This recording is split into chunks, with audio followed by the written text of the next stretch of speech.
আসসালামু আলাইকুম। আজকের ভিডিওতে আমি বেশ কিছু সাম্প্রতিক তথ্য, কিছু ম্যাথ এবং কয়েকটা বাংলা থেকে ইনফরমেশন দেখাবো। এখানে রয়েছে দেশের সবচেয়ে দরিদ্র জেলা কোনটি?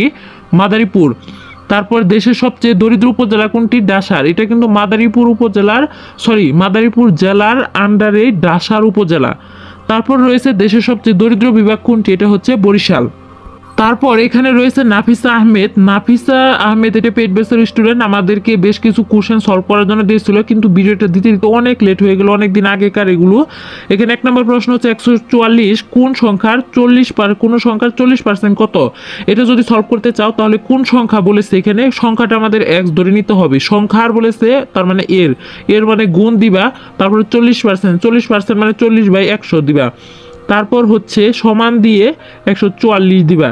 এখন এখানে যদি তুমি দেখো একটা শূন্য কেটে দিলে, আর 2 দ্বারা যদি উপরে নিচে ভাগ করো, উপরে থাকবে 2 নিচে থাকবে 5, তাহলে উপরে কি কি সংখ্যা রইল? এখানে 2 গুণন s আর নিচে হলো 5, আর এই সাইডে রইল 144 এর নিচে হচ্ছে 1।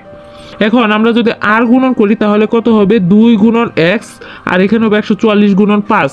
আর এখানে আমি একটু লিখে তোমাদেরকে দেখাই তাহলে এখানে হবে কি 2 গুণন x আর ইকুয়াল 144 গুণন 5। এখন আমরা যদি xটা এই দিকে রেখে 2টা ওই সাইডে নিয়ে যাই তাহলে কিন্তু ভাগ হয়ে যাবে। তাহলে ওটা আমরা লিখব যে x ইকুয়াল 144 গুণন 5 ভাই 2। তাহলে 2 দ্বারা যদি 144কে কাটাকাটি করো তাহলে কত হবে? 7 2 14 মানে 2 2 4 এখানে। আর উপরে সংখ্যায় কিন্তু 72, তাহলে 72 গুণন 5 হবে, 5 72 360 হবে। তোমরা একটু ক্যালকুলেশন করে দেখো, 360 হবে, 360 হবে রাইট আনসার। 2 নম্বর প্রশ্ন, একটি জারে দুধ ও পানির অনুপাত 5:1। দুধের পরিমাণ জারে পানির চেয়ে 8 লিটার বেশি হয়, তবে পানির পরিমাণ কত?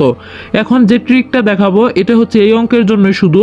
যদি কোনো অঙ্কে একটা অনুপাত দেওয়া থাকে আর কিছু পরিমাণ বেশি দেওয়া থাকে তবে এই ট্রিকটা কাজে লাগাবা। যেটার পরিমাণ বেশি দেওয়া থাকবে সেটা উপরে লিখবা, আর নিচে লিখবা যে অনুপাতটা দেওয়া হবে এটার হচ্ছে বিয়োগফল কত? 5 থেকে 1 গেলে হবে 4, গুণ দিবা, তারপরে যে অনুপাতটা চেয়েছে যেটার পরিমাণ চেয়েছে পানির পরিমাণ সেটা দিয়ে গিয়ে এখানে গুণ করে দিবা। পানির পরিমাণ উপরে কত দেওয়া আছে? এখানে 1, কিন্তু 1 দিয়ে গুণ, তাহলে 4 দ্বারা 8কে ভাগ করলে হবে 2, 2 হবে এই অঙ্কের রাইট আনসার। একদম ইজি ট্রিক। বাংলা এক কথায় প্রকাশ তোমরা অনেকে ভুল করে থাকো। এখানে দেখো যে অক্ষির অগোচরে পরোক্ষ হবে, আর অক্ষির সম্মুখে প্রত্যক্ষ হবে, অক্ষির সমীপে সমক্ষ হবে। এগুলো দেখো সমীপে এখানে সমক্ষ, তার মানে এটা কিন্তু এইভাবে মনে রাখতে পারো, অগোচরে পরোক্ষ আর অক্ষির সম্মুখে এটা হচ্ছে কি করবা? প্রত্যক্ষ দিবা। তাহলে কিন্তু ট্রিক খাটিয়ে মনে রাখতে হবে এগুলো। আরেকটা আমাদের পেইড ব্যাচের স্টুডেন্ট মিস্ট মিমি 1 নম্বর প্রশ্ন 1 1 2 3 5 8 এর অষ্টম পদ কত? এখানে একটা জিনিস খেয়াল করো, প্রথম পদ আর দ্বিতীয় পদ যদি যোগ করো 2 হয়, তারপর তৃতীয় পদ আর চতুর্থ পদ যোগ করলে হবে কত?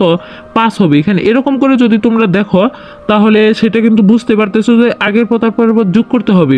তাহলে এখানে রয়েছে 6টা পদ, আর এখানে চেয়েছে আমাদের কয়টা পদ? অষ্টমতম পদ চেয়েছে। তাহলে আমরা যদি ষষ্ঠ পদ আর পঞ্চম পদ যোগ করি তাহলে সপ্তম পদ পাবো।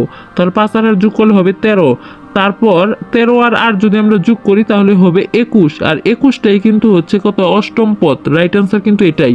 আমাদের 2 নম্বর প্রশ্ন যে 3 5 9 17 33 65 ধারাটির পরবর্তী সংখ্যা কত?